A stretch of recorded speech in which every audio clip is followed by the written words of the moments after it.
that what you want for Christmas? Oh, I'd love that, baby. Get your butthole wore out. Mm-hmm. I think that I could be into that. Getting your butthole wore out? Yeah, but like by a woman. Okay, Merry Christmas, Airheads. Oh, hey, how you We're doing? back. Yeah, it's a very Puttin On Airs Christmas here. Look at it. Look what producer Russ has done. Now, we ain't got no chestnuts roasting over this motherfucker, but it's still pretty. No. This is some Yuletide shit right here. I feel like. Agreed, and you can't tell because it's just in my head, but I do have visions of sugar plums. If that somehow is getting across to the world. Absolutely donned our gay attire. Oh, for sure. It's Any super attire, gay any that attire we wear the gay is gay very attire, gay, and attire, we don yeah. it. I think Sugar we all know plums. Yeah.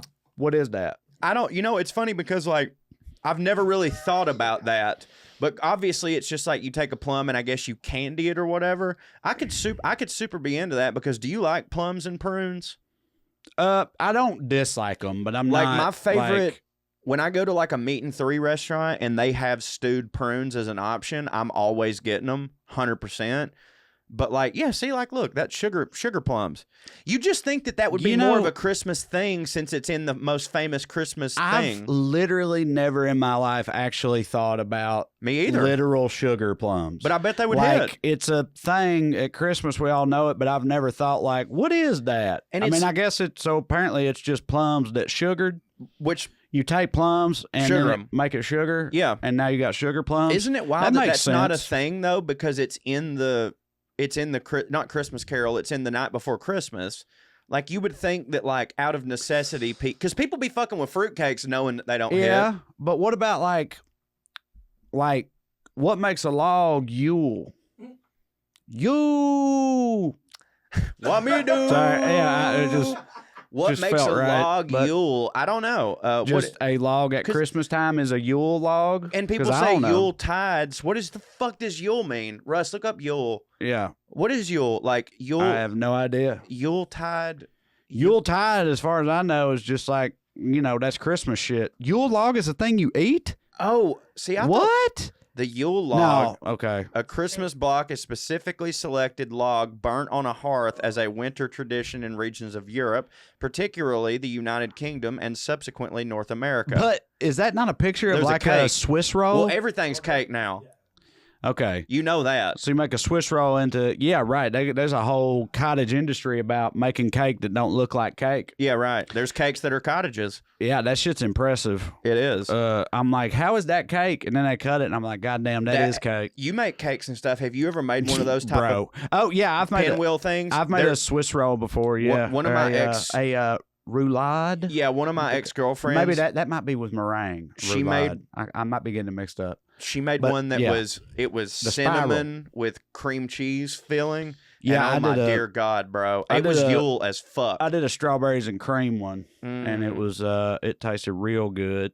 But I've actually wanted to go back to this particular type of cake, a roll-up cake. I think we should start doing sugar, like, let's bring sugar plums back. Clearly, it was a thing at one point. Otherwise, that sumbitch wouldn't have put it in the song poem.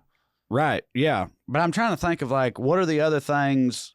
Okay, you deck the halls with boughs of holly. Right. What's a bough? What's a bough? A bunch of holly. It's not balls. It's boughs of I think boughs holly. Is a group of, like, much how, like, a bunch of crows is a murder, a bunch of holly is a bough. Right. You know what I mean? I think that's what that is. Deck the halls with boughs of holly. Fa la la la la. 'Tis the season to be jolly. That's fine. That, yeah. Although for a lot of people, it's 'tis the season Don to we kill now, myself. Yeah.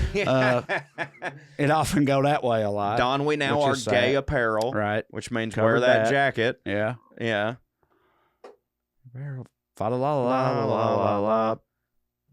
Join the ancient Yuletide carol. Fa la la. Yuletide. Again, what does Yuletide mean? Just Christmas shit, ain't it? Right. Yuletide's just Christmas shit. Apparently, because you never hear it at any other time other than Christmas. Stuff just be Yule.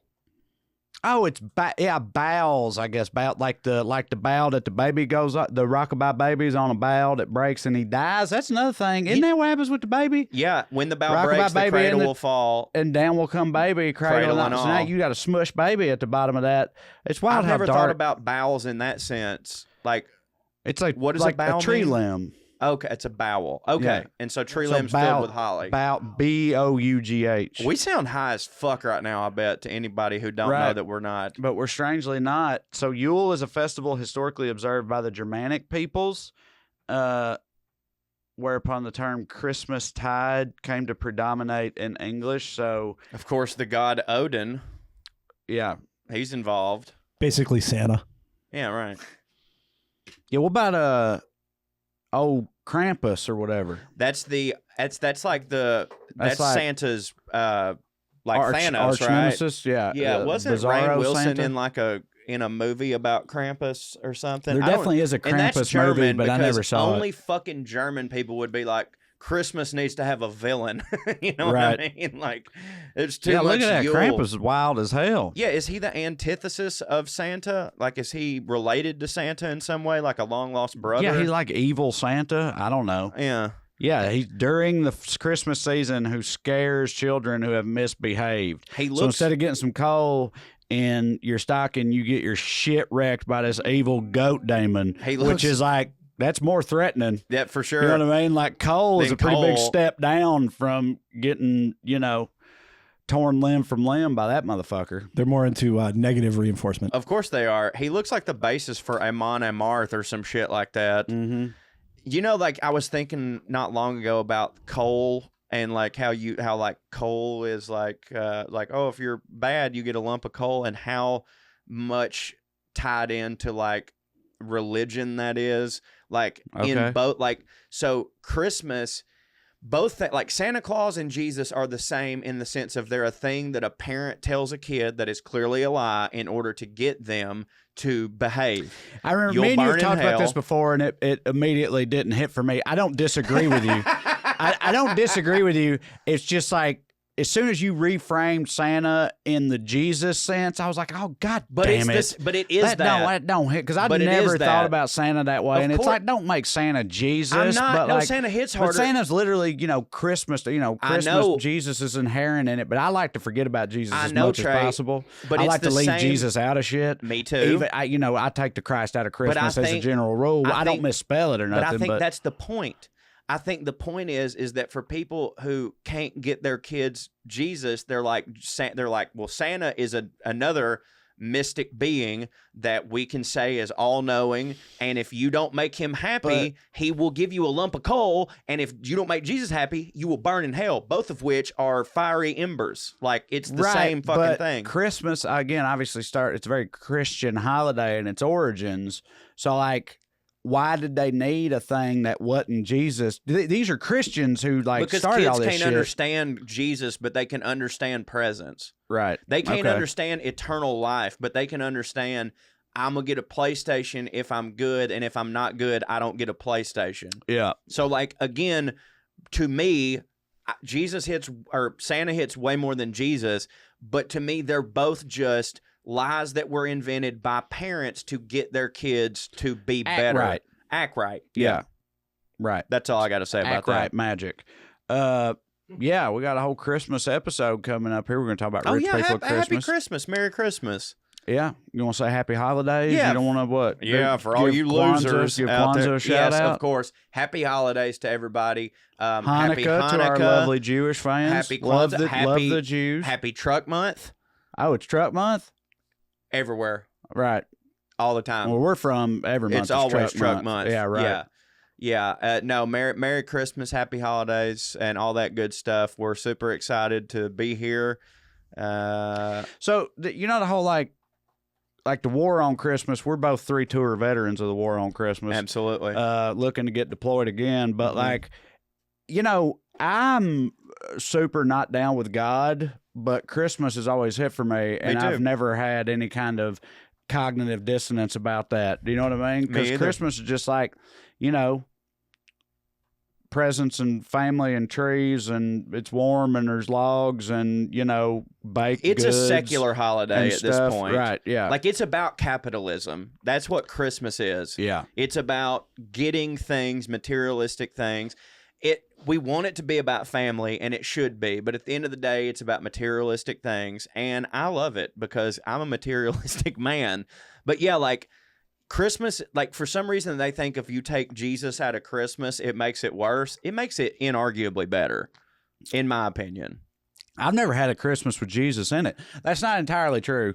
I actually wanted to talk about, because I've always been a big fan of Christmas, which you've told me before is surprising to you because of... you had a terrible childhood and you hate God. Exactly. Yep. So it doesn't seem to make any sense that Christmas hits for me, which I agree with, but it always has. But I also experienced it, and I've talked about this before, but never on Puttin On Airs. I had a really I had a Christmas experience once when I was in college that was like genuinely transformative for me. It's like I used to have this bit talking about like shit that made me realize I was white trash, because like when you grow up in a really white trash place, ass trash, Everybody just that. Everybody trash. You don't have a frame of reference to understand how trash you is. I had a few experiences like that in college and stuff, but one of the biggest ones was I had this girlfriend in college, and I went to her family's place for Christmas one year, and like, so it blew my fucking mind because like her daddy like owned a garage, like a, you know, an auto mechanic. Right. He was like an auto mechanic who owned his own shop or whatever. That's the deal, dude. And like, but to me, this motherfucker was loaded. Well, of right? course. I mean, he's independent, and but like we went over there, and I remember I'm just the boyfriend who did not hit for them. Right. I in no way because of hit your for queerness. them. I don't know if they were super hip to my queerness. I mean, I kind of wear my queerness on my sleeve. Let's be honest. So they probably picked up, you know, some queerness that I was laying down. But also just like I was, you know, fucking their daughter and stuff, which don't hit for people. Right. And I'm just some, you know, 20-year-old douchebag. Stinky idiot with an extra tooth. Right, exactly. Chin strap. Which don't hit. Yeah, chin strap. Chin strap was playing. Right on. But anyway, on like I got from them as the shitty, dumbass boyfriend, I got more presents than I'd ever gotten in my life. Right. I got like they got show out. Got like a pretty nice putter. Right, because I was playing golf at the time. Like what kind of putter? It was, I said pretty, keep in mind I'm trash. It was a Dunlop putter. Yeah, I mean, no, that's fine. And, for somebody that don't play a lot, yeah. And I got like a fucking handheld camcorder. Yeah. And other shit. And I was like, I've never ever gotten handheld camcorder? That was a big deal. I'm saying this is like 2006 that was or something. That was during a time when like it was before it was ubiquitous. That's when I was doing like stand up, and like people don't understand back then to film your set you had to have a whole separate thing, right? And a handheld camcorder was like, that's a fucking great gift. I know, I'm saying, and like my then girlfriend, she got a literal car. Now it was like a Mitsubishi Montero Sport, but it's still a whole fucking car. How many girls did you fuck that drove a Celica? I don't know. No, I don't know. There was because for me it's like 50. There was a Pontiac, not a Firebird. What was that little version of a Fire? It was Fire or something, or some kind of bird. I know what you're talking about. Little Pontiac. What the fuck were those called? Anyway, one girl had a Lexus, but not a hidden one. Yeah, right. And C-Class. Yeah, right. Katie had a Camry. I can't. Celica was like that girl's gonna take it in the butt car. All right. I don't know why, but it was. And her siblings, they just got loaded up. And I remember sitting there, and again, it was like an epiphany. It was a huge revelation to me. You know, I was like, I did not, and they're very middle class. They're not rich. We're going to talk about rich people in Christmas on here, but like, they're very middle class. And I was like, I had no idea that anybody's Christmas was like this. That's adorable. I had no idea. Well, but it was like, again, in I know. was like, goddamn, I'm trash. I know. Like it wasn't like, this is amazing that Christmas could be this way. It's like, oh fuck, dude. Like, well, that's actually is this how it is for most people? Most, you know, white, well-to-do people or whatever. Like for most white, well-to-do people, yes, it absolutely 100% is that way. But like, what sucks is that like they were middle class. Like realistically, they probably shouldn't do that. You know, like go all out, but people do, and that's why Christmas is like so much more stressful than it needs to be. It's like people will save up all year just so that they can get someone a present on Christmas, but then like, you know, well, I can't, you know, like we're gonna have to get bad groceries this month because I have to get so and so a TV. Yeah, well, and it's like that goes against the point. We're definitely, when we get to talking about trash Christmas, a lot of that shit's gonna come up, I'm sure. But yeah, another thing, and I've told you this story, but again, never on here. Another thing that happened on that same trip was we went to her uncle's house, and now her uncle like was kind of loaded. He was like a senior executive at this like big Christian company. Oh wow, like a like Christian Lifeway Books. That's literally exactly what it was. Yeah, I hope that's okay to say. I'm not saying his name or nothing, but yeah, you're not saying his name. He was like Who a cares? senior VP at Lifeway, right? Yeah. So he like had money, and we went to their place, and while we were there, that guy had like a 5-year-old kid, a sweet little precocious kid, and everybody's gathered around. We just eaten or whatever. For everyone, because I clearly know what it means, but precocious, what's that? Like just adorable, Okay, like the way right that on. kids See, be. Again, I get it. I just want like to make sure that pleasant in an adorable way, I guess. Yeah. And Not post-cocious. no, precocious. Okay, right on. But Hey, fellas, this episode of Puttin On Airs is brought to you by our favorite producers of ball trimmers, Manscaped. The global leaders in below-the-waist grooming are leaving 2022 with brand new products that preserve cologne and preserve body wash. 2023 is the year to up your hygiene game and smell amazing, and Manscaped wants to help you do this with the special offer. Use promo code POA for 20% off plus free shipping at manscaped.com. Take the leap into the new year and join the 7 million men who already trust Manscaped, your boy being one of them. Tell you what, the highlight of my 2022 was definitely Puttin On Airs off the ground and running, and getting to meet all of you wonderful fans. And what I'm looking forward to the most in 2023 is making the show even better, right? And big thanks to our favorite ball trimmers for helping us do that. Y'all know that I've been singing the praises of Manscaped for a very long time. I'm a big fan of the Crop Preserver ball smelling lotion, and I'm so pumped that now it's going to be offered into a body wash. Most time you wouldn't want to say, I can't wait till the rest of my body smells like my balls. But with Manscaped products, I certainly do. So if you're having trouble dealing with the wild weeds in your nose and ear, Manscaped has you covered. The Weed Whacker, that's the OG, will change the game for you to whack your worst weeds. Y'all, I'm telling you, aside from all the sweet washes that I love, for real, these are the best trimmers out there. It's just, no more nicks and cuts on your dicks and butt. I don't know what to tell you other than you should use it. And use the promo code POA at manscaped.com, and you're going to get 20% off and free shipping. So get 20% off and free shipping with the code POA at manscaped.com. That's 20% off with free shipping at manscaped.com, and use the code POA. Happy New Year, not only to you, but to your balls.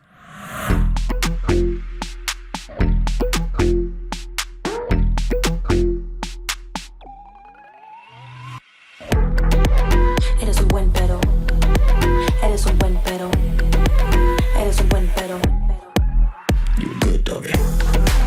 Eres un buen pedo. Eres un buen pedo. Eres un buen pedo. Buen pedo. Buen pedo. Buen pedo. Buen pedo.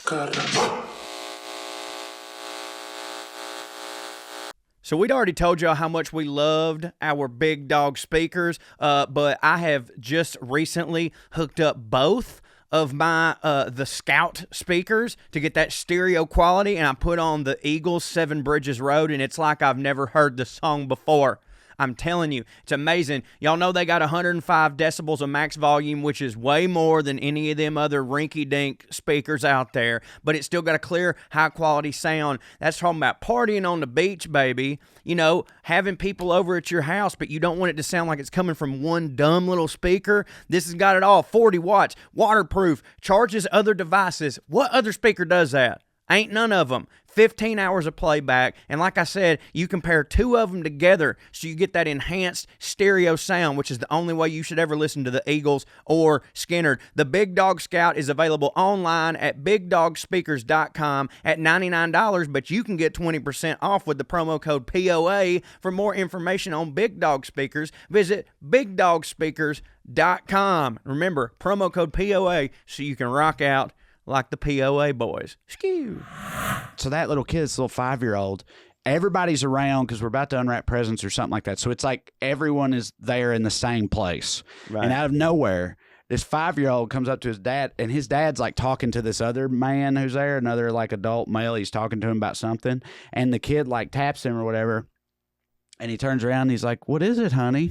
And the little kid goes, "Daddy, is it true that the Jews killed Jesus? And he goes, that's right, son, it is. So anyway, I was at the golf course the other day, right?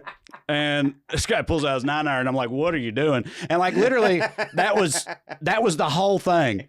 No one acknowledged or said anything about it. I was on the other side of the room like, what the fuck? Well, you don't have to dispute the truth, Trae. Yeah, but like, what else is there to but say? it's just like, think about that from the. It's like this I kid. think about that this all the kid time. is like in a Christian household and upbringing. Jesus is literally Lord. Jesus is the greatest thing that ever existed in the history of ever. He's somehow like gotten his head around apparently the idea that the best man and the best like entity that ever lived was murdered by the Jews. Yeah. He asked his dad, who's his own God, right, to verify that, and his dad goes, "Yeah, they did," and then just goes back to and ignoring him, and it's like. That's fucking wild, and it man. really explains it's a lot. wild, but and also like very commonplace. well, of course, you know like, what I mean? and if he hadn't have told him that, Mel Gibson was gonna drive it home pretty soon. But like the thing is like people go, I don't understand why people in certain areas feel this way about yada yada yada, and it's like.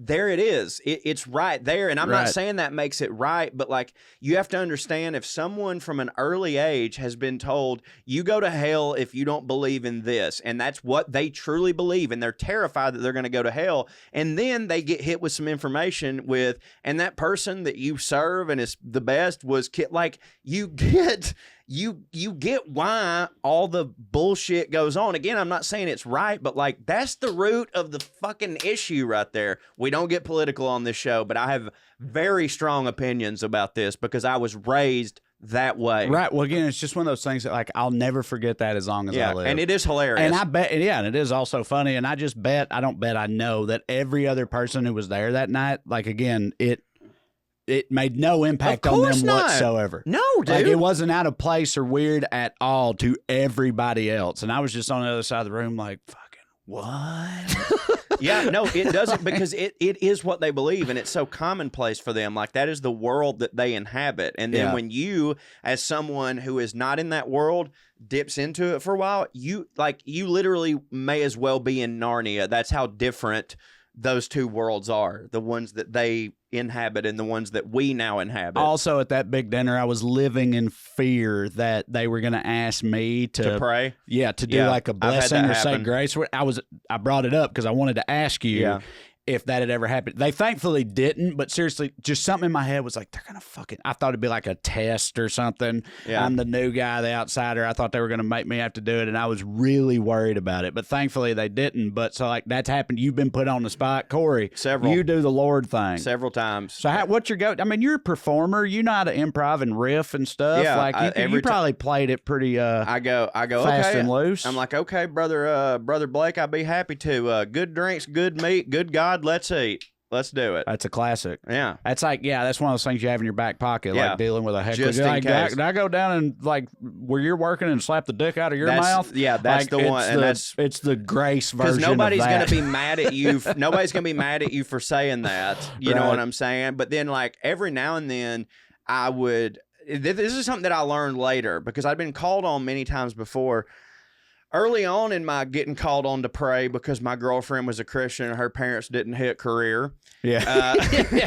A storied career. A storied career. There you go. Well, that's a sign. I had like, this is before, everybody reaches that time in their life where they go, hey, listen, sometimes the right thing to do is just the dumb thing to do, so just do the easy thing and let's all get on with it. Just, you don't want to fuck up the whole goddamn evening with for my everybody. Opinions on whatever, because like nobody's hurting anybody. It's fine. Because like there were several times where I would like be called on to pray when I was the guest at someone's house or whatever, and I would then start critiquing them because they didn't pray over the appetizers, and I found that to be weird. I was like, why is it that we only pray over the meal, but we were all sitting over here eating cheese and meat and nobody prayed over that? Like, I just need to know from y'all, what is it? Why is it that one specific meal needs to be prayed over, but this other one doesn't need to be prayed over? If you fuck around, as I know you and I both have, and like fill up on appetizers,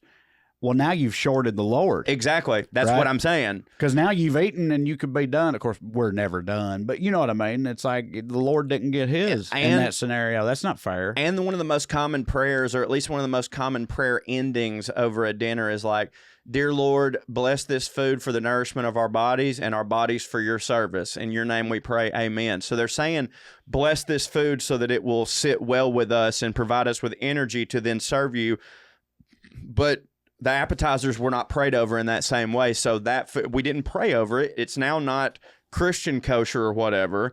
Are we not in fear of getting diarrhea or not having that body be used for the nourishment of our Lord and our Savior? Like, I just don't understand what all the little, and I would say that out loud. I would say all that and everybody's like, Jesus fucking Christ, man, we just want you to pray so we can eat, you know? So then I was just like, okay, good drinks, good meat, good God, let's eat. That's your shit. That's from a now solid on. go-to. Yeah. So, yeah, as I already alluded to, I have no idea how rich people spend Christmas, so I looked some of it up. One thing I found was a list of the 10 most expensive Christmas gifts in the world. Number 10 on the list is a dog. It's a Tibetan Mastiff, which I got to admit, look at that goddamn dog. Oh, wow. Isn't that wild as hell? You ever seen a dog look like that? That looks like a CGI. It looks like creature Hagrid. from a magical fantasy land in the world of cinema. Like, that's wild that that's a real dog. I don't know that that's $2 million worth of dog. What the fuck? Yeah.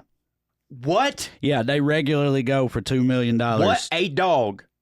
A dog. Yeah, them dogs. Dude. Okay, hold on now, hold on, because my mom used to, like, whenever she got a dog, like, she wanted, like, oh, I want a Bichon Frise, and, like, you know, they're like, they can cost like up to $1,200, which, as a dog lover, I find to be ridiculous. Like, at $1,200 to me is an egregious amount to pay for something that you could get at Walmart for free in the box of dogs, like your bit. Because I've always, like, every dog I've ever had that was a mutt was the greatest dog in the world. Well, that's like a mud that's blood. not even like an opinion thing. That's like, it's just true. It's good because, like, when they're purebred like that, they get breathing inbred and problems. they get all fucked up. But like mutts, they breed out, like, they're not bred out, but genetically they breed out all the bullshit by, you know, being mutts, fucking a bunch of different dogs. Hey, Right. whatever don't hit about that dog, well, if it fucks this dog and something does hit about that, maybe the thing that does hit will continue on, and then you do that a bunch of times out on the streets and the alleyways, getting you dog dick wet or whatever, and like, and so like mutts hit, but Right. like the purebred dogs often don't. But I do understand it. They're real pretty. So, right, they're real. Okay, they're aesthetically pleasing. Some people have show dogs or whatever, and also some of them are hypoallergenic or whatever. Like, they don't shed, and people that are allergic to dogs. That's a huge plus right there. It is a huge plus. So I can understand someone being like, "I'll pay $1,200 for a dog that I know will not shed." I get that. I still think $1,200 is a little egregious, but like, it's not so much money that I'm like, okay, whatever. You're gonna have it for 12 years. It's fine. $2 fucking million. So Chris Brown, the singer, specifically paid $1.5 million for one of those choke dogs it for his girl. afterwards? I was gonna say, I hope it was a boy dog because he don't like bitches. You know what I'm saying? No, that's no, fuck Chris Brown, Dude, to death. But yeah, he bought his daughter one of these for $1.5 million. Next on the list, Aaron Spelling, legendary TV showrunner out here, did the Love Boat. Tori's dad? Yes, Tori's Damn. daddy. So when Tori was a kid, Aaron Spelling, they lived in Beverly Hills. Aaron Spelling would spend $2 million turning their Beverly Hills estate into a winter wonderland. That's so he what's spent up. $2 million on fake snow and shit like that, which is like, See, that sure is magical, but goddamn. dude, that's egregious. But like, see, that's some shit that I would do. Right. Like, I get that. Like, you're, you know, like, listen, I got to, because, and here's why. A lot of people would look at that and go like, do you know how many more people could use that $2 million? And it's like, yeah, and I gave it to them. I gave it to them so they could come out here and make me snow. You're fueling the economy in that way. Right. Yeah. He stimulated the local fake snow economy. Yeah, of course he did, which needed it. He made the fake snowman's Christmas hit much harder. Which, like, I was going to make a joke about the fake snowman struggling, but then I was like, you know, honestly, in Hollywood, fake He's doing snowman great. is doing great. He's doing great, He's man. raking it in. It's like he's in the right place. Yeah. Fake snowman in Michigan, that ain't going to hit. No, hell But no. fake snowman in Hollywood, yeah. What about the companies out here that decorate people's houses, mansions? Yeah, well, I was going to get to that, but since you brought it up, that's another thing that's unsurprising. Another type of thing that I never thought about because I'm trash, so it wouldn't enter my mind. But yeah, rich people, they outsource all the Christmas stuff. Right. They hire and pay people to decorate. My mom used to do get that. there. Really? Like, yeah, like doing the decorating part. yeah. like, and so it- she paid somebody and she just bounced. And No. Did whatever No. My mom was the one that got paid. she did the Yeah, thing. She and so was like okay. it wasn't. But the thing is, it wasn't like my mom didn't need the money. My mom is just. You've been to our house. Yeah. She has a wonderful eye. Yeah. And people would like come over to her house and be like, "Your house is decorated so good. Like, who did you use?" She's like, "Well, I just do that or whatever." And people would like hire her to go decorate their house and pick stuff out. And mom like always gave them she's like, she would mainly tell them, she's like, we're friends. You don't need to pay me for this. You know what I'm saying? But they were like, no, please. Like, you're basically an interior decorator. Do not call her an interior designer because they went to college and those people will get fucking pissed. But my mom, for a brief minute, had like an accidental interior decorating company just because people were like, Laura, you know the deal. Come in here and make this hit. The one that I found, and it was a person who did it for the White House when Obama was in the White House. Like, she was hired by the White House to do their White House Christmas decorations. That same lady, apparently her rate to do your whole house up for Christmas, and of course, like, she can use your decorations, but if she buys new shit, you got to pay for the new that. shit. Yeah, that's part of it. But her rate was $2,000, which I was That ain't shit. Again, I know $2,000 is a lot of money. I'm not saying it's not. I'm always But for those surprised people, it's not. When we talk about rich people shit, I'm often surprised how not insanely expensive it is. Like, because I would have thought if you're getting the White House decorator lady to do your mansion, I would have thought 10 grand at least, easy to deck it out without, to deck it's the like- halls. That's $10,000. You got to deck these halls. That's a lot of fucking halls. I mean, because But, you got it's your time, it's your $2,000. like that actually because like that actually isn't like an easy job. I mean, they're gonna have to go out and buy shit and like it's time. It's time, right? But it's like when you brought up a couple weeks ago on the fact that like for $15,000 you could join the same club as the Starbucks guy. Right. Yeah, I don't get that either. Like, I don't think this lady knows her worth. What I now think, because we've been talking about it recently, and I think maybe I said a version of this, is I feel like, you know how people point out sometimes they're like, yeah, well, they didn't get rich by blowing a bunch of money. Right. But like so many rich people do blow money. Of course. But like, I guess, like, I'm now convinced that a lot of like super rich people, are still they're not frugal at all. Well, they're frugal in their world. But that they're like, I'm not paying you that for that because that ain't worth that. Yeah, right. I'm rich. I know money. I know how money works. Right. And this ain't You'll worth do it that. for two. This ain't worth that. So I'm not giving you that. And they'll be like, all right, fine. And it has to be something like course. that because otherwise, it would just be outrageous, But, because there's like they control the market or whatever. Like somebody beside them will be like, I'm pretty good at this and I'll do it for $3, and they're like, all right, fuck you. So next on the list, most expensive Christmas presents, Angelina Jolie bought Brad Pitt when they were together a waterfall.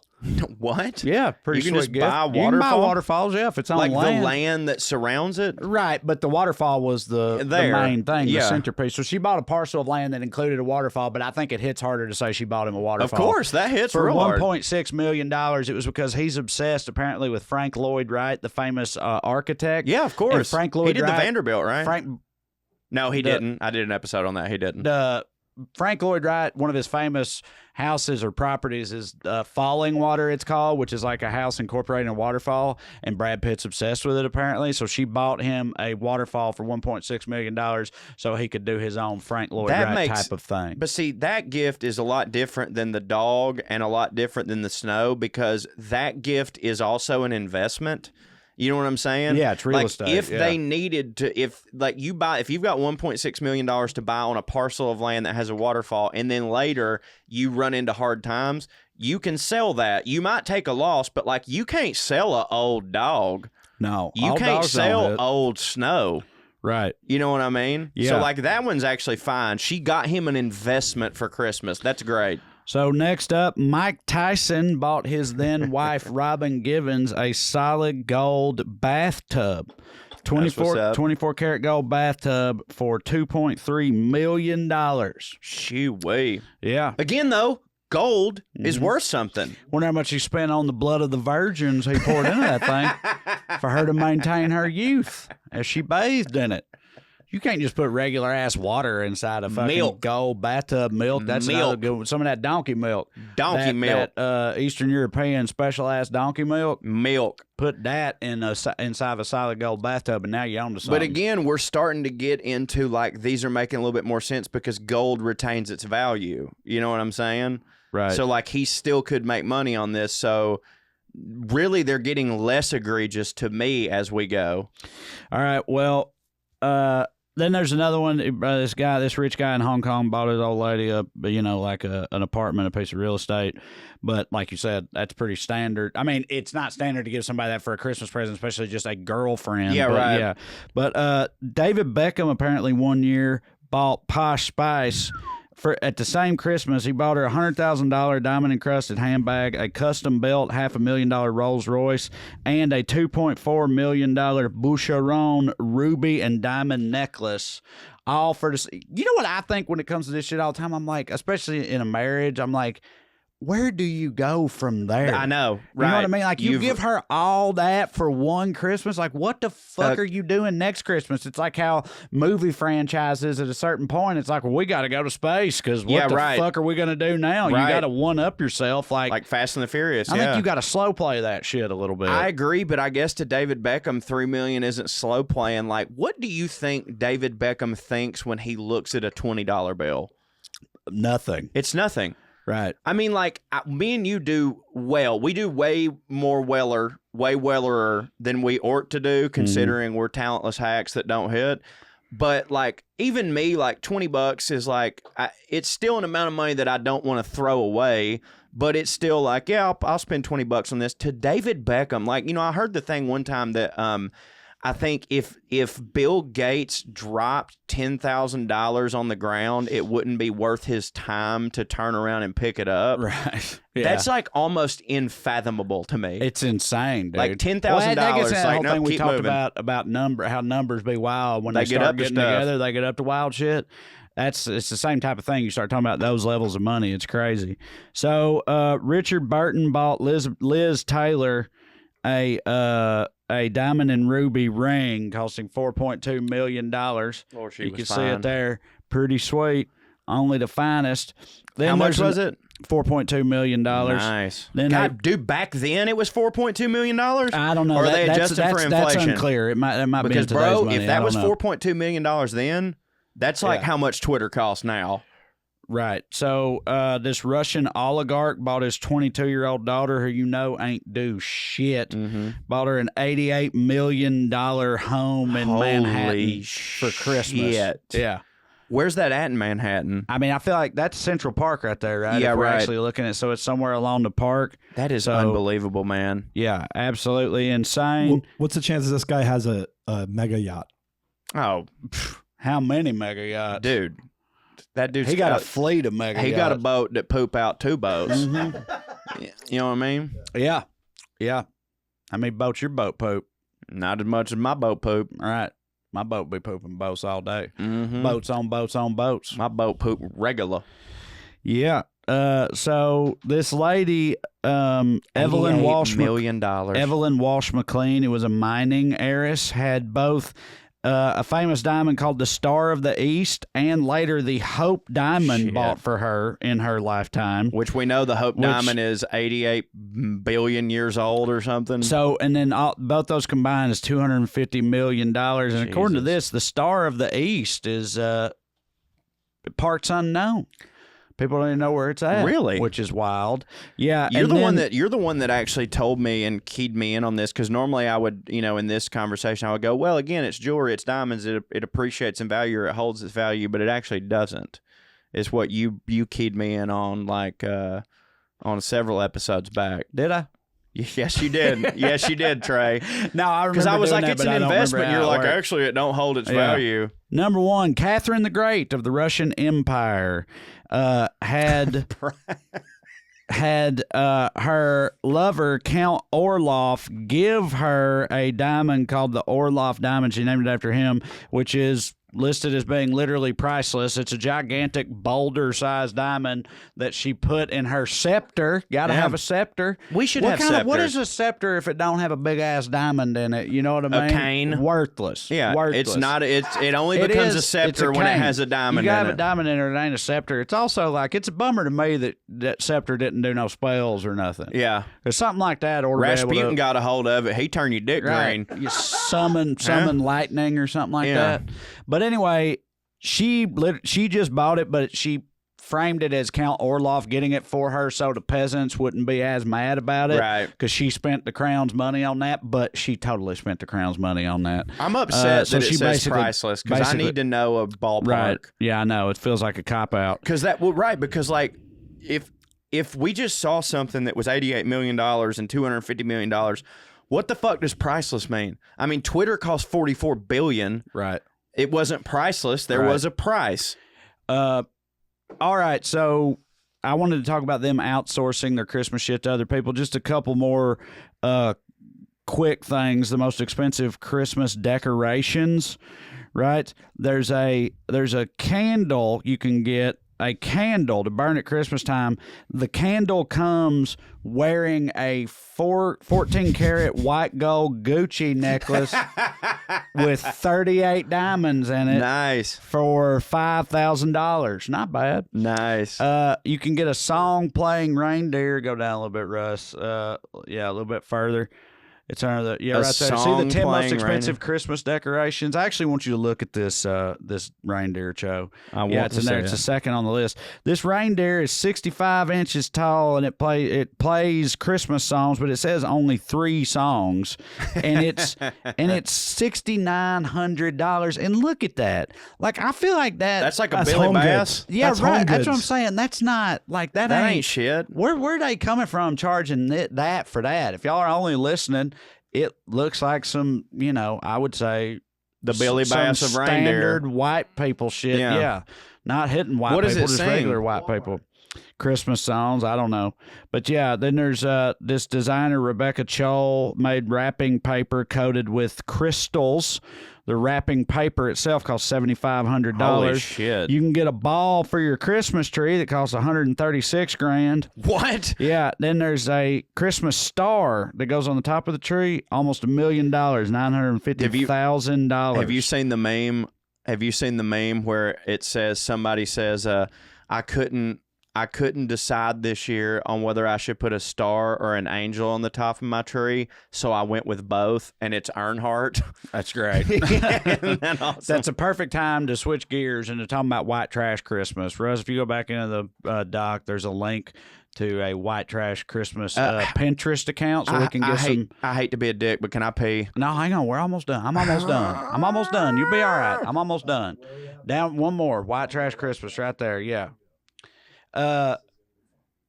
So yeah, you got a Christmas tree with the Grinch's ass hanging out of it. Oh, that hits. Look over here on the right. You got a boy with a Christmas sweater. It's a snowman upside down, so the snowman's carrot nose looks like a dick, and he's got some. You're 69 in them. And he's got some balls hanging underneath Yeah. us. You got a dick and balls. Another, I don't know if I'm sure you've probably seen it. I feel like a staple is a Christmas tree with beer cans on it. Oh yeah, we've done that. You got to do the beer can Christmas tree. This is all very white trash stuff. You see some rain bears here, but white trash people see they all this stuff. Pork to and me, beans. yeah, rootin' tootin' Christmas, root beer tootin' because you're farting. I you love get it. It's a that. fart joke. I love that. But yeah, white trash people, as always, I feel like, they find ways to make stuff hit in a stupid way. You know what I mean? It's like it's why Gatlinburg's perfect. exactly. And so white trash Christmas, look, you got a Christmas sweater here for a lady where Santa Claus is feeling her titties. Says feel the joy.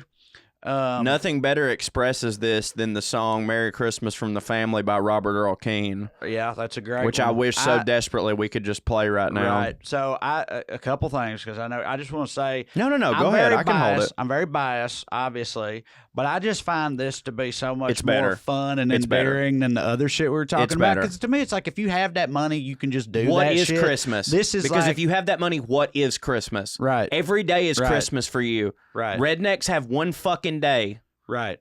And they stretch it out, make it hit. You got a Christmas tree made out of rakes right there. That's fun, right? And the other thing I was going to say is, like, dude, talking about white trash Christmas. When I was a kid, me and my dad would go out in the wintertime, like in December, and just go out into a random part of the woods and just cut a tree down. Yeah.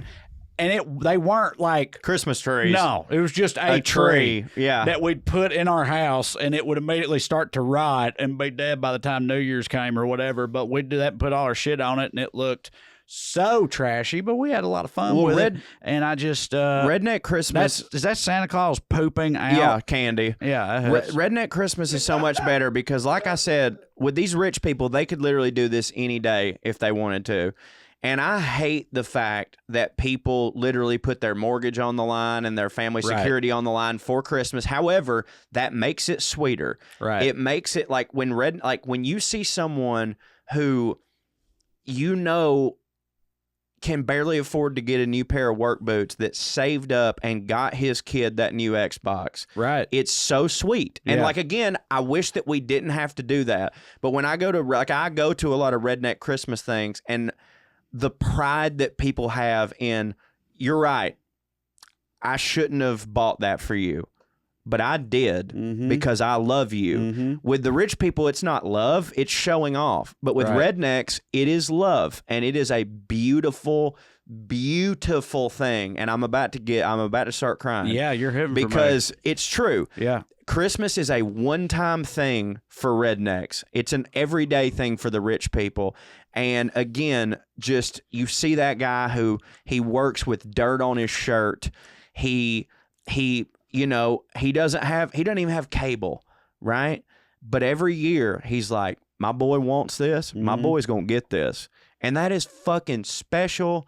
And that is beautiful. And it is why Redneck Christmas means more. It's a community coming together and going, hey, man, this is the season for us to forget how terrible it is. And we're going to be together and we're going to do this thing. Amen, brother. I can't top that. So let's go out on that. You can go pee. When we come back, we'll continue the Christmas theme as Professor Cho regales us all with the background or the history of The Christmas Carol. I'm literally crying. All right. Let's do it. We'll be right back. I'm sorry. No, that is. It was beautiful. It's appropriate. Yeah. It's a Christmas episode. That Got to get sentimental. Well, the nights are getting longer, but the breeze ain't the only thing that's getting stiff. That's right, baby. This episode is sponsored by BlueChew. Guys, we all know that confidence can take you far in life, and that's especially true in the bedroom when it's time to step up to the plate, a.k.a. get down to getting down on the crotchal region of the one you love. That is where BlueChew comes in. BlueChew is a unique online service that delivers the same active ingredients as Viagra and Cialis. However, they're in chewable tablets and at a fraction of the cost. Two great things, one sentence. Amazing. You can take them anytime, day or night, so you can plan ahead or be ready whenever an opportunity, aka your wiener, arises. The process is simple. Sign up at BlueChew.com, consult with one of their licensed medical providers, and once you're approved, you're going to receive your prescription within days. And here's the best part. It's all done online, so no visits to the doctor's office, no awkward conversations, no waiting in line at the pharmacy. BlueChew's tablets are made in the USA and prepared and shipped directly to your door in a discreet package. And by the way, that's my favorite time of the month, when I get my discreet package to make my package less discreet. You know what I'm saying? My wife will never let me go without BlueChew again. I did the first time I ever did it. I didn't even tell her I was doing it, and she was like, I know you're doing something. I said, how, baby? She said, because that ain't your dick. Made me feel bad, but at the same time made me feel good, because she was right, it wasn't. I had a better wiener with BlueChew. So if you could benefit from extra confidence when it's time to perform, chew it and do it. Have better sex. And we've got a special deal for our listeners. Try BlueChew for free when you use our promo code POA at checkout. All you got to do is pay $5 shipping. That's BlueChew.com, promo code POA to receive your first month free. Visit BlueChew.com for more details and important safety information, and we thank BlueChew for sponsoring the podcast. Start your new year off with a new wiener. That's what I say. Are you feeling stuck making minimum payments on your credit card debt? SaveWithConrad.com can help, and you don't need perfect credit or money out of your pocket to do this. NMLS number 65084, equal housing lender. Oh, and did I mention no house payments for 2 months? Get rid of your credit card debt and lower your monthly payments right now at SaveWithConrad.com.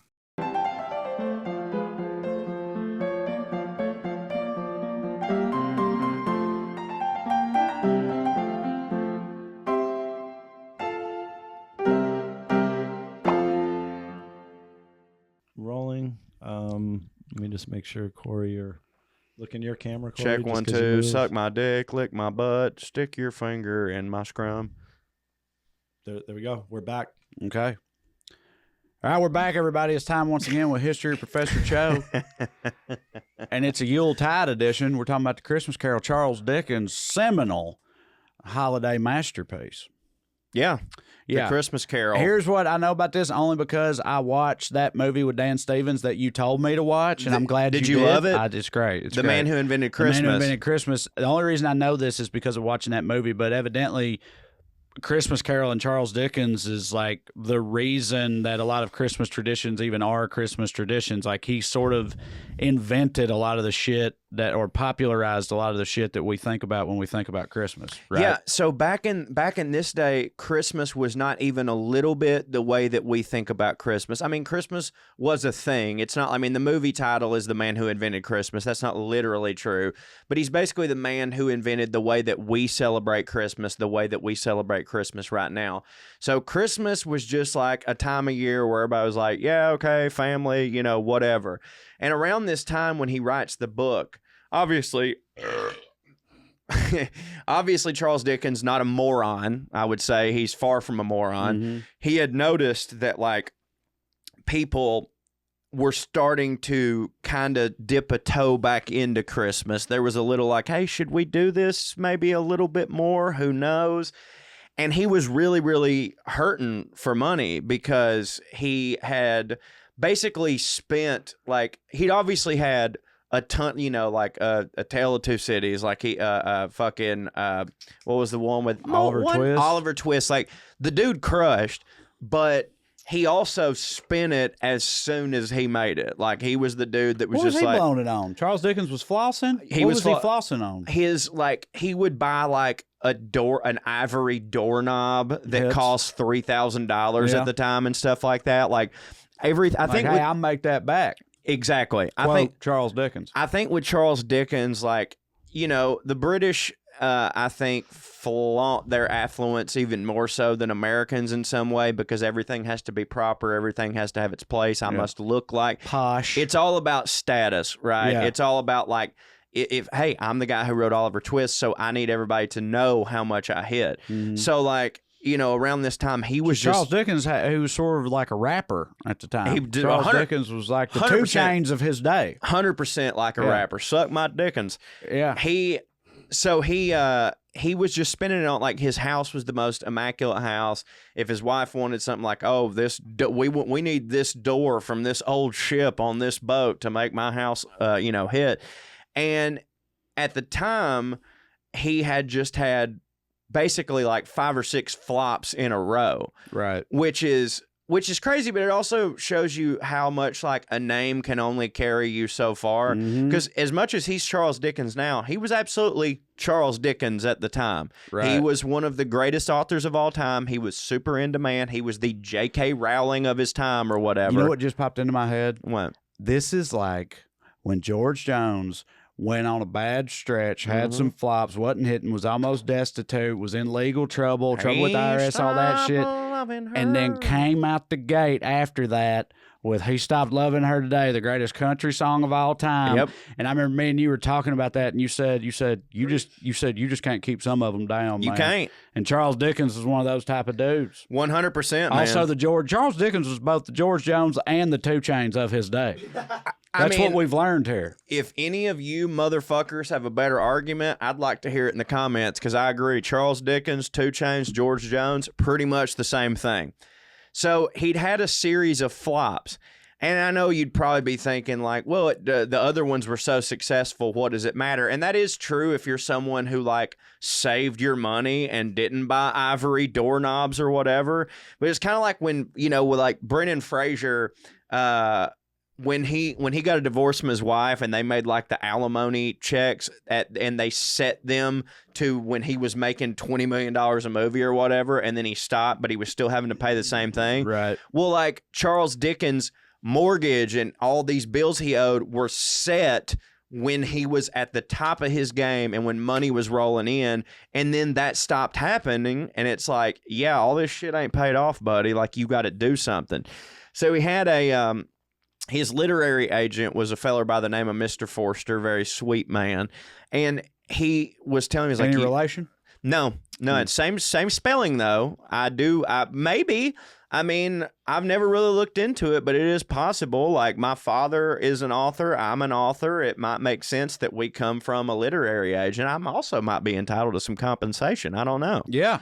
Yeah, you're in Charles Dickens' fame. Well, no, they weren't related, but either way, yeah. So he's on Charles's ass. He's like, buddy, listen, man. He's like, You got to start hitting. You got to start hitting. Like not only for you, but like for me. Like, you're my main client. Right. Like, I don't really take on a lot of people because when you have Charles Dickens, you don't have to. So Charles Dickens. Yeah. Whose fault is that, by the way? Like, to me, if I'm Charles Dickens, I'm like, well, that ain't on me. Yeah, exactly. Motherfucker, you've been coasting. I agree. Why don't you start hitting? Yeah, right. Yeah. Why don't you holler at Nathaniel Hawthorne? Classic representation right there, dude. I guess reps, they just bend the same. They do. They're like, It's like, why ain't you hitting? It's like, I don't know. Why ain't you helping me hit? It's like, this ain't about that. yeah, right. I need 10%, Yeah. and so you have to hit at a high level so Right. that my 10% hits for me. Yeah. And it's like, I don't know, I do a lot of different stuff. Why don't you do a lot of different stuff? Right. I'm a comedian and an author. Why don't you be an agent and a manager and something else? Like, you too good for fucking Starbucks? Also, singer and foot model. Right. Sell your fucking feet. You know what I'm saying? No problem. So he's on his ass. He's just like, dude, you got to get something going. And he goes to his publishers and he's like, hey, because he had all these bills for his house coming in. He's like, I need an advance. And they're like, on what? And he's like, a book. And they're like, what's the book? And he's like, I'm fucking Charles Dickens. I ain't got to tell y'all. Like, I'm supposed to walk into my publishers and just say, give me $300,000. I'm going to write you a goddamn book. And they Right. were just like, that ain't how it works right now because, like, he had, what was the book he had? It was Hazelwig or whatever. He had a serialized, God damn it, what was it called? Do you know what I'm talking about? I don't know his not Something. hits. Oh, Martin Chuzzlewit. Okay. He at the time he was working on a serialized thing called Martin Chuzzlewit. So like instead of writing a book, he would have like a comic kind of like it was like a monthly publication or whatever. And he was like, I'm Charles Dickens, this is going to hit. And it just didn't hit for people. And it blew his mind. But again, that goes back to like, at the end of the day, like there was that line in, do you remember the documentary Comedian, the Jerry Seinfeld? Oh, of course, yeah. I've seen So it multiple times. There was a line in that, it was Colin Quinn who was like, you do get grace for being super famous and hitting, but you get about 5 minutes grace. Right. He's like, if Jack Nicholson goes on stage and starts talking, you give him about 5 minutes, but after 5 minutes, you're like, all right, He man, better bring it. you better bring it. Yeah. Like, I need you to hit. And I think Charles Dickens was sort of like feeling that. He was doing all these passion projects thinking like, I'm going to be able to print money, fuck you. And people just weren't into it, And so he's got to come up with something. And he had tremendous writer's block. He didn't know what the fuck he was going to do. And so he goes in, he asks him for an advance. They're just like, nah, you got to tell us what it's going to be. And like basically on a whim, he's just like, Christmas. It's Christmas. It's a Christmas book because he had started to like feel the pulse of the community. Like people were starting to care about Christmas again. And they were like, and even his publishers were like, no. Christmas ain't it. They were like, no, but you're not. Christmas ain't never gonna make no money. Ain't nobody gonna spend money on some Christmas shit. It is the and now it's like that's the Hallmark Channel's whole entire existence. Exactly. I was about to say it's the ultimate. Like you see it in every movie about some singer's career, where the club owner is just like, I don't know what y'all trying to play, but nobody's buying it, kid. Right, and that's Elvis. Yeah, right. You know? Exactly. Yeah. Like so, they're basically doing that to Charles Dickens. Right. And he's just like, I just think that a Christmas book would really work. And they're like, I don't really fucking think so. And they're like, what's it about? And then he goes back. He's like racking his brain. And he starts thinking about the poorhouses that he had to grow up in, which of course was his inspiration for Oliver Twist and all that stuff, because his dad, and you know this if you watch the movie, his dad was like a horrible gambler. His dad threw all their money away. So he was in debtor's prison a lot. And because of that, Charles had to be in foster homes and stuff before he could get back with his dad. So he starts thinking about that. And it's like, okay, Tiny Tim. Right. And then he starts thinking about the resentment he had for his dad and how money is corrupt and how money is in boom, boom, boom. Ebenezer Scrooge, that's a good guy. Yada, yada, yada. Goes through the whole fucking thing and then writes it in a mad fury. It was one of those I think I saw Isbell say one time the best songs ever are written in 5 minutes. Yeah. It just pours out of you. Yeah. Well, this just poured out of him. He's like, this is what I have to do. I know that Christmas can be a thing, but it's not just a Christmas book. It's a book about humanity. It's a book about morals. It's a book about doing the right thing. It's a book about money being the root of all evil. And it's a book about how at the core of everything, family is the most important thing that could ever happen.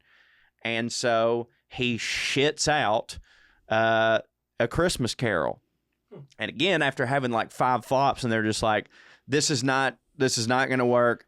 So but do you mean they read it? He pooped it out. They read it and they were like, "This ain't it." No, or I you think just mean they were on the "this ain't it" train. They were from on the very "this ain't it" concept train of from it. the concept of it. Once they read it, they were like, "Prose is prose. This might be it." You know what I mean? Prose is prose. It really doesn't matter what something's about if it's captivating.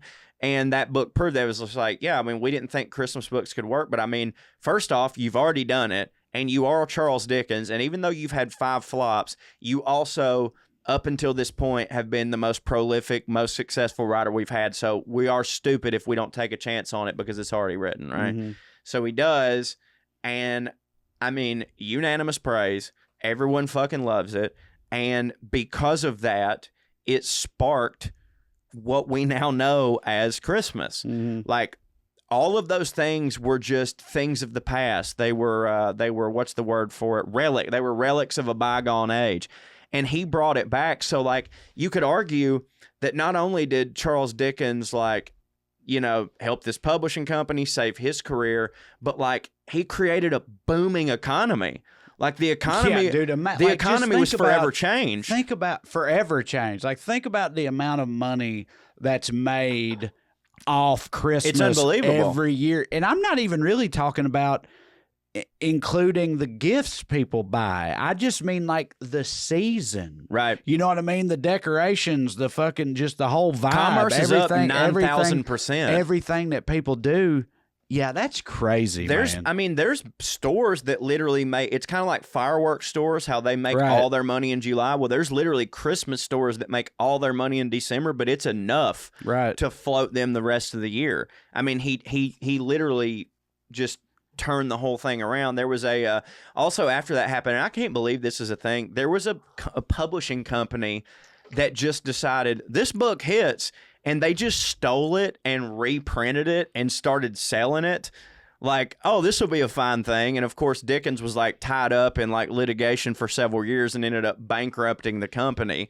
But yeah, it that was all before copyright laws as we know them today, right? Yeah. So back then they could do it because that's why he was tied up in court so much, because it was a gray area. Disney sort of the reason that copyright as we understand it exists. Disney 100%. Back then people could just try shit like that and you could take them to court or whatever, Right. but there wasn't an established infrastructure to say you can't just do that shit. So the way Disney works, to my knowledge, is that the public domain has always been like a set, like once something Right. has been in the zeitgeist For this for long. 100 years Yeah. or whatever, because like me and you right now, if And me, that amount of time has always matched how old Mickey Mouse is. Exactly. It's like for a while, I was like, yeah, 15 years, you're good. When Mickey Mouse was 15 years old, Right. and all of a sudden, it's like, we better make that 50 years. And when Exactly. Mickey Mouse hits 50, it's like, how about 75? Because And so- the mouse keeps taking that shit to court. And it's actually even getting crazier than that. So now they're like making this argument that like, okay, Mickey Mouse will enter the public domain, but only the Steamboat Willie version Right. of Mickey Mouse, because the other version of Mickey Mouse that we created, that's actually a separate thing. The red shorts, the white gloves, that's a separate thing. The Steamboat Willie version, you can do that. But like with me and you, if me and you decided tomorrow, hey, we want to do an audiobook of the Christmas Carol, we could. We would have to ask nobody.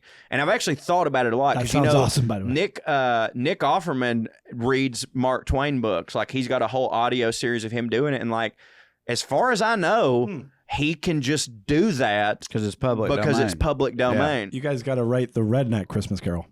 We There you have. Oh, okay. We have. We did it at our Christmas show at Zany's. Holy shit, you're right. And it was really good. We did, yeah. We have forgotten more hits than most people will ever have. He's right. We did a whole for anybody watching. Oh, actually, if you're watching now, hope you saw us last week in Nashville at Zany's. Oh, right. But yeah, the one year at Zany's, we made our show a whole Christmas theme thing. Now we just go up and do stand up because we found out that's a lot of work. It's a lot of work. But yeah, one year we did a whole Christmas themed show at Zany's, and it was a lot of fun. And we did do a version of the Christmas Carol, and I remember it ended with Rudolph getting shot by a hunter. by DJ who was DJ, playing yeah. a hunter. Yeah, Yeah. came up and dragged him off. It was a feel lot like, of fun. I feel like Airheads are going to request we do that one.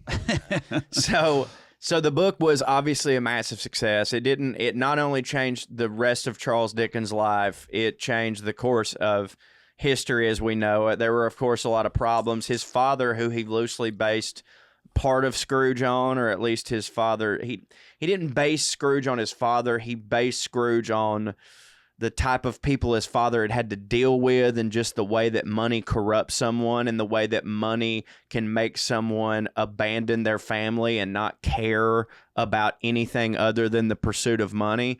It becomes really popular. His father then, like, his dad was like, I don't know if you remember this from the movie, but like his dad was taking letters that Charles would write him and cutting out the autograph and then selling them to people and shit like that. But like I said, the book was a massive success. We obviously don't. Everybody fucking knows it. We don't have to talk about the characters and everything. I will tell you that the Muppet version is the best. Michael Caine as Scrooge is unbelievable. Absolutely. I mean, 100% transcends the character. It's tremendous. If you've never seen the Muppet Christmas Carol, please do. It's a must watch for me. But a couple little facts real quick about the book that was supposed to be a flop per his publishers. It has, first off, been translated into basically every language that there has ever been. And it sold out completely in 2 weeks. Within 1 year, there were 17 editions published, which means they ran through them all. And it has never been out of print. yeah. Like every year, there are more Christmas stories being or Christmas carols being printed, because the demand is as high today as it has ever fucking been. And so, yeah, sometimes there's just some of them, buddy. You just can't hold them down. Is there anything else that's like that when it comes to Christmas, where it's like, because like with Christmas, there we've talked about it, not on this show, but me and you talked about it before with songs. Like if you have a Christmas song that hits, you're pretty much set for life. Right. Burl Ives was set for life. Every year, Oh my God, Mariah Carey. every Yeah. Oh, year, yeah. every year, like what I'm saying is with Christmas, there's Christmas associated shit that people want. Like I watch National Lampoon's Christmas Vacation every year, and I don't think I'll ever stop. Of course Do you not. know what I mean? So it's like Christmas Carol's like one of the first, maybe Christmas the Story, first, yeah. maybe the That. first The example first of that. that. But it's like It's a that's never going to standard. end. It's a standard. It's a Christmas standard, Yeah. and it's like, does that exist for other, I wonder- things, holidays, events? Like, You think Julio Iglesias is collecting a lot of money from, was it Feliz Navidad? Isn't that his dad? Oh, yeah, for sure. I mean, maybe, yeah. Yeah, for Gotta sure. be raking but it like, in. you know what's unfortunate is that like the Dickens' estate isn't collecting money for it anymore because it's in the public domain. And like, there's a lot of arguments to be made. Like, I love fair use in public domain because it means that like I could come on here and read a couple chapters of Mark Twain and not get in trouble for it. But at the same time, like, I genuinely believe that whoever Mark Twain's great grandkid, they should be getting paid every time. They ain't write that shit. That's true. But, fuck them. But he did, so it shouldn't be. Now, you know what? They don't hit. No, they don't hit. Why don't you know they how I make know up they don't a hit? fucking river faring Who are adventurous they? young chap? Who are they? Right? Yeah. Do you know who Mark Twain? Yeah, right. But no, I think that probably is like the Christmas. You know what I mean? Like they, it's a standard. Our buddy Max Brooks, Right. Mel Brooks' son. Yep. That motherfucker hits. He does hit. World War You Z, know what right? I'm saying? Yeah. Sick book. He's fucking great. Amazing Yeah, book. you know what I him. mean? It's Movie like had you- nothing to do like, with the book, by the way. You but- no, they just literally took a zombie movie script and put that name on top of it. But Right. like The book's phenomenal. the book rules. Have you read They should Devolution do, yet? How about No. how about Shout the little out- handbook that comes with the book? You got that too? Oh yeah, the guide. Yeah. So shout out our buddy Max Brooks, who was lovely enough to have us for my 30th birthday to eat dinner with him and his father and his lovely wife Michelle and their son. He has a new book. Well, I say new. It came out this year. It's called Devolution, and it's fucking awesome. He also wrote a Minecraft book that I didn't read, but my boys read and they fucking loved it. Yeah, Max is. And that's what I'm saying. It's Max like, was if gonna Mark be okay no Mark matter Twain's what. great whatever kids want to be hitting, then they need to start hitting. You know what I mean? I agree with Max you. Brooks ain't resting on Mel's shit. I agree He with hits you. on his own. I agree You with know? you, but you're right though in that Christmas Carol is the first staple of Christmas, Right. and I genuinely believe that if this earth exists 5,000 years from now, some form, it might not be Dickens's version, but some form of the Christmas Carol will be being read, I like agree. without question, because the storyline is just tremendous. I mean, it's got ghosts, it's got family, it's just awesome. I can't say enough good things about it, and especially the Muppet version. But yeah, that's the story of the Christmas Carol. Hits like a motherfucker. Well, let's close it out. We'll have there's gonna be Clearing the Airs after this. Maybe we'll talk more about Christmas shit on Clearing the Airs. Probably see will. what Talk happens about when what we get to- got. Well, we won't have had it yet. It'll be the week leading up to Christmas. Yeah. Oh, well, I'll know what I got We'll because I can just record check it on like receipts. the 20th or 21st or something. Oh, that don't. So help. we won't know. But either way, enjoy Clearing the Airs and like, subscribe, rate, Download. review, tell so your mama and them. disappointed. Tell all your Corey's so bummed. Yeah. Tell all your friends. And that's the most important thing. Like, obviously, leaving us a 5-star review is great. Please do it. It takes 2 seconds for you. That's what we want for Christmas. We want you to leave us a 5-star review and say how much the show hits. But also, just like, if you enjoy this show, it stands to reason that someone that you hang out with will enjoy it because y'all have similar interests. So tell everybody we love you. And hey, Merry Christmas, everybody. Merry Christmas. All right. 1, 2, 3, 4, 1, 2, 3, 4. Royalty and rednecks are alike. They both like cutting and picking fights. Biscuits and baked beans where they don't belong. Sit on down with Corey and Trae and learn some fancy shit today. We'll laugh a little even when they're wrong. They'll take you to a magical place where if you call someone a cunt, nobody cares. They keep it debonair at Puttin' On Airs. Puttin' On Airs. Puttin' On Airs. Puttin' On Airs. Hey everybody, it's your boy Corey Ryan Forrester, aka Professor Cho. Thank you for listening once again to another stirring rendition of the Puttin' On Airs podcast. POA, thank you Airheads, we love you. Me and Trae are actually not going to be able to do CTA this week because Trae is in the holler. He is deep in the holler of Tennessee visiting his family. He don't have internet. It just can't be done. But in lieu of clearing the airs, I thought that I would come on here and just wish y'all the merriest of Merry Christmases, the happiest of happy holidays, no matter which ones you celebrate. We love you, and we hope you get to celebrate it with the ones that you love. Y'all have given us the greatest gift on earth this year, which is supporting this podcast and making us feel that our passion project that we thought of, 12 years ago is worthwhile. We really do appreciate it. It's the greatest gift that either of us could receive, and I know that I can speak for producer Russ on that part too. We just had a blast this year, and we certainly love all of you who have made all of this possible. And just hey, you know what? It's a good time, by the way. If you're not caught up on Puttin On Airs, you're going to be driving across the country to see your in-laws. So go ahead and slap on some POA. And while you're at it, maybe tell everybody at your family dinner, like, hey, I listen to these two idiots talk about fancy stuff, and it's really cool. I bet y'all would like it.